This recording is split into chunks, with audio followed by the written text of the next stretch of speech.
My name is Yemi. And my name is Tunde. This is my husband.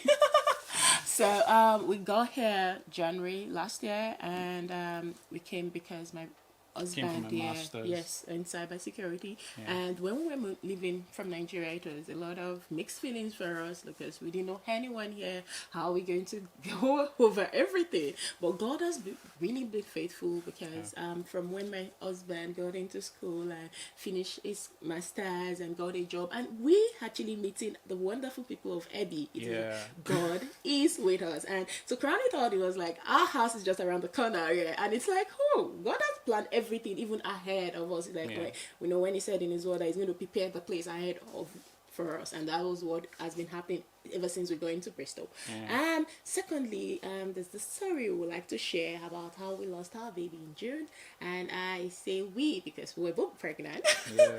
and we got to know on Thursday. Just we were 5 weeks gone, and we had called into the hospital, and they told us we have to call the midwives and to just log in our pregnancy and get to go for the prenatal checks. And on Monday, so Thursday, Friday, Saturday, Sunday, Monday, I went to pee, and there was a drop of blood, and I was like, "What's that? Why am I having the blood?" And we got to realize that the pregnancy was failing. Yeah. And not just that the pregnancy was failing, it was an ectopic pregnancy. So it was like several weeks of, is God really there?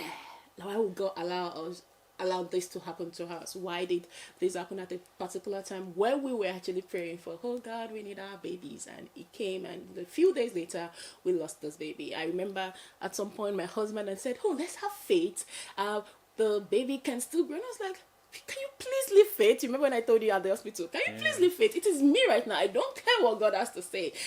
At that point, because I was admitted to the hospital because they had to watch me. So it was like, is God really there?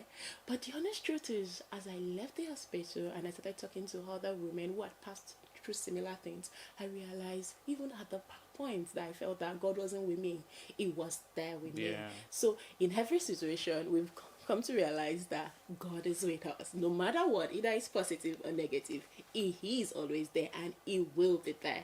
Thank you so much. Yeah, and something else that has always guided us is in the Bible. God said that I've engraven you on the palm of my hands, and I will never leave you or forsake you. So a realization of that is what has always guided us, and that has been what we have always remembered, that regardless of what it is that's happening in our lives, if it doesn't seem positive or if it's not going the exact way that we expect it to go, we know that God is there. He is with us. He will never leave us. He will never forsake us.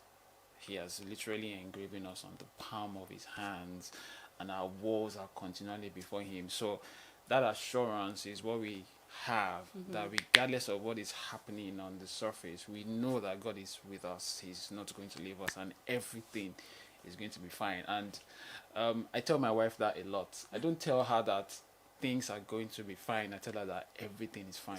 Don't worry, everything is fine. So that's just our story. We know that God is with us, and we know that everything is already fine. Yes. All right. Yes. Thank you. Thank you.